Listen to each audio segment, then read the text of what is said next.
ask me how I know. I smiled at them and said she told me so. Everybody ask me how I know.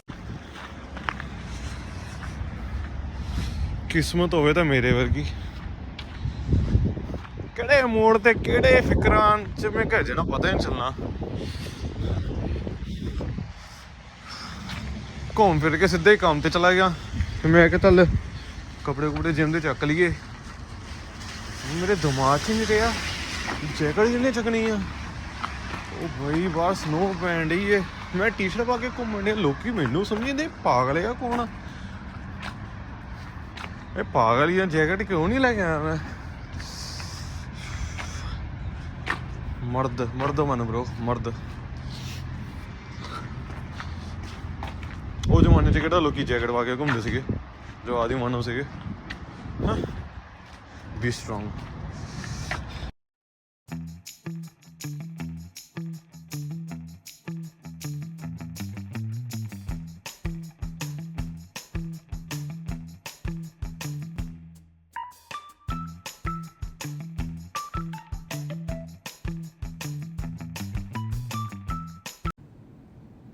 ਸੋ ਅੱਜ ਆਪਣਾ back ਡੇ।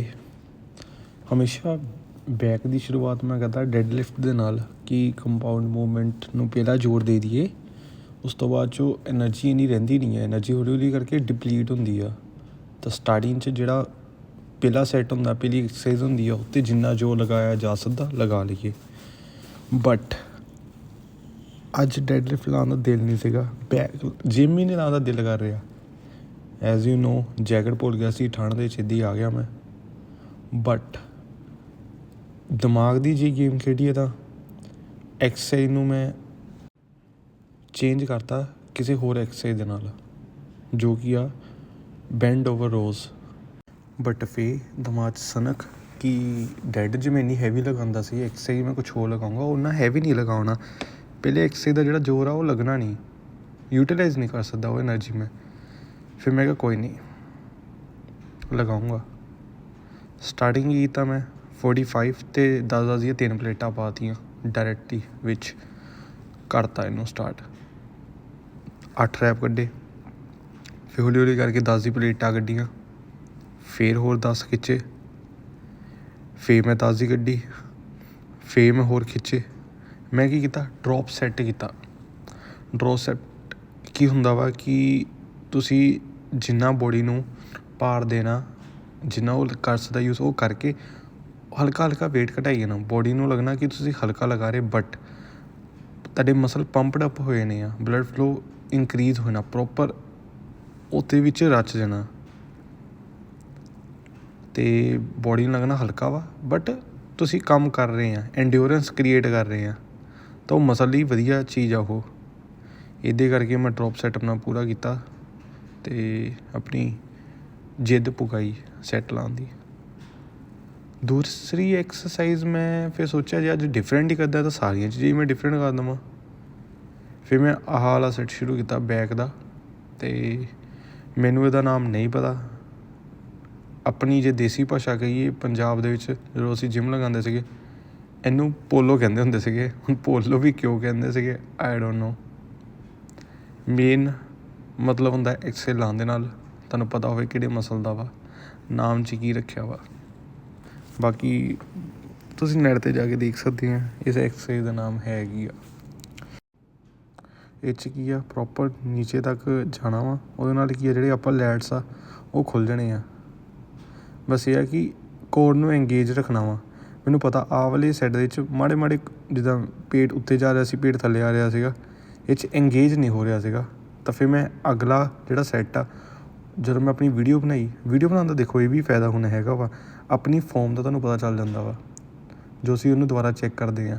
ਹੁਣ ਮੈਨੂੰ ਪਤਾ ਚੱਲ ਗਿਆ ਕਿ ਮੇਰੀ ਕੋਰ 'ਤੇ ਇੰਨਾ ਮੈਂ ਫੋਕਸ ਨਹੀਂ ਕਰ ਰਿਹਾ, ਕੋਰ ਨੂੰ ਢਿੱਲਾ ਛੱਡਿਆ ਸੀਗਾ ਕਿ ਉਹ ਇੰਜਰੀ ਦਾ ਵੀ ਕਾਰਨ ਬਣ ਸਕਦੀ ਆ, ਅਤੇ ਪ੍ਰੋਪਰ ਬੈਕ 'ਤੇ ਵੀ ਨਹੀਂ ਜ਼ੋਰ ਪਿਆ ਹੋਣਾ। ਜ਼ਿਆਦਾ upper chest, lower chest, trap, lat ਅਤੇ ਕੋਰ, ਇਹ ਸਾਰਿਆਂ 'ਤੇ ਫਰਕ ਪੈ ਗਿਆ। ਬਟ ਮੈਂ ਕਿਹ ਜ਼ੋਰ ਪਵਾਉਣਾ ਜਸਟ ਐਂਡ ਜਸਟ ਲੈਟ ਦੇ 'ਚ।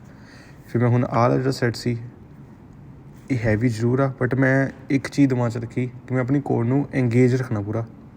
ਭਾਵੇਂ ਮੈਂ ਸਲੋਅ ਲਗਾਵਾਂ, ਸਲੋ ਦੇ ਵਿੱਚ ਮੇਰੇ ਤੋਂ 3 ਲੱਗਣ 4 ਲੱਗਣ, but core should be ਐਂਗੇਜਡ।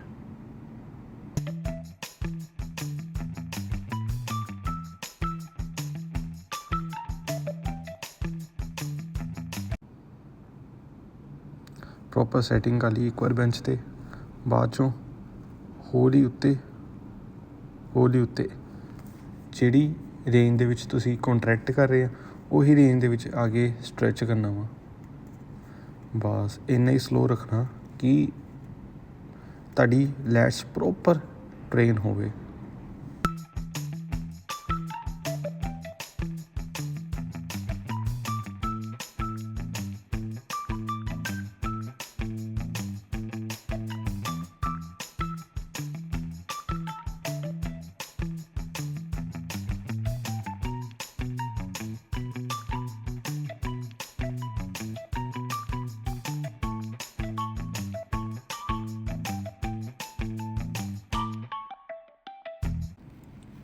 I don't know ਹਾਓ, ਜਦੋਂ ਮੈਂ ਸੈੱਟ ਲਗਾ ਰਿਹਾ ਸੀਗਾ ਮੈਨੂੰ ਪ੍ਰੈਸ਼ਰਾਈਜ਼ ਬਹੁਤ ਫੀਲ ਕੀਤਾ, ਮਤਲਬ ਬਲੱਡ ਦੀ ਜਿਹੜੀ ਸਰਕੂਲੇਸ਼ਨ ਆ ਉਹ ਪ੍ਰੈਸ਼ਰਾਈਜ਼ ਕਰ ਰਹੀ ਸੀਗੀ, ਦਿਮਾਗ 'ਤੇ ਪ੍ਰੈਸ਼ਰ ਪੈ ਰਿਹਾ ਸੀਗਾ ਕਿਉਂਕਿ ਦਮ ਹੀ ਇੰਨਾ ਲੱਗ ਰਿਹਾ ਸੀਗਾ। ਮੈਂ ਹੈਵੀ ਵਰਕਆਊਟ ਅੱਜ ਕਰਦਾ ਪਿਆ ਸੀਗਾ ਅਤੇ ਜਦੋਂ ਦੇਖਿਆ ਨੋਜ਼ ਬਲੀਡਿੰਗ ਅੱਜ ਸਿੱਧਾ ਜਿਮ 'ਚ ਹੀ ਸਟਾਰਟ ਹੋ ਗਈ। ਚਲੋ ਕੋਈ ਨਹੀਂ, ਹਾਰ ਨਹੀਂ ਮੰਨੀ ਮਿੱਤਰਾ। ਸੋ ਯਾ ਆਈ ਹੈਵ ਮੇਡ ਇਟ। ਇੱਦਾਂ ਦਾ ਕੰਮ ਨਾ ਕਰਿਓ, ਕਦੀ ਜੈਕਟ ਨਾ ਭੁੱਲਿਓ, ਉੱਤੋਂ ਅਣਖੀ ਨਾ ਬਣਿਓ ਕਿ ਨਹੀਂ ਜਾਣਾ ਤਾਂ ਇੱਦਾਂ ਹੀ ਜਾਣਾ। ਹੁਣ ਠੰਡ ਲਵਾ ਲਈ ਨਾ, ਹੱਡਾਂ 'ਚ ਰਚ ਗਈ ਬਾਈ, ਬੇਗਾਨਾ ਦੇਸ਼ ਆ, ਉਹ ਔਖੇ ਹੋਣਗੇ। ਦੈਟਸ ਆਈ ਐਮ ਸੇਇੰਗ, ਮੇਰੇ ਵਾਂਗ ਆਹ ਕੰਮ ਨਾ ਕਰੀਏ।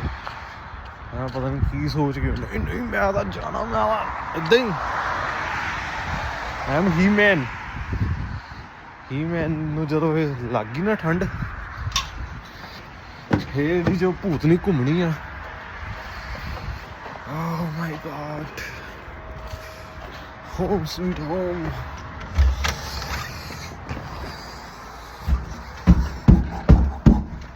That's why this is us, deal with it।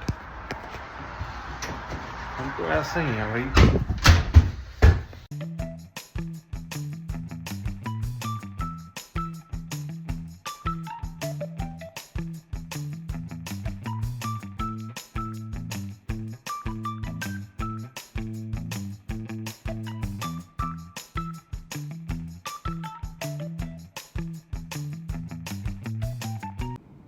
Gym ਤੋਂ ਆ ਕੇ ਡਾਈਟ ਲੈ ਕੇ ਮੈਂ ਆਪਣੇ ਮਲਟੀਵਿਟਾਮਿਨ, ਓਮੇਗਾ 3 ਅਤੇ ਅਸ਼ਵਗੰਧਾ ਅਤੇ ਕੈਟੇਨ ਲੈ ਕੇ ਸੌਂਦਾ। ਬਟ ਅੱਜ ਮੈਂ ਕਿਹਾ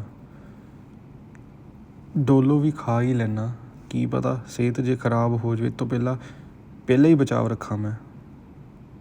ਅਤੇ ਸੋ ਇਹੀ ਸੀਗਾ, ਇਹ ਸੀਗਾ ਅੱਜ ਦਾ ਦਿਨ।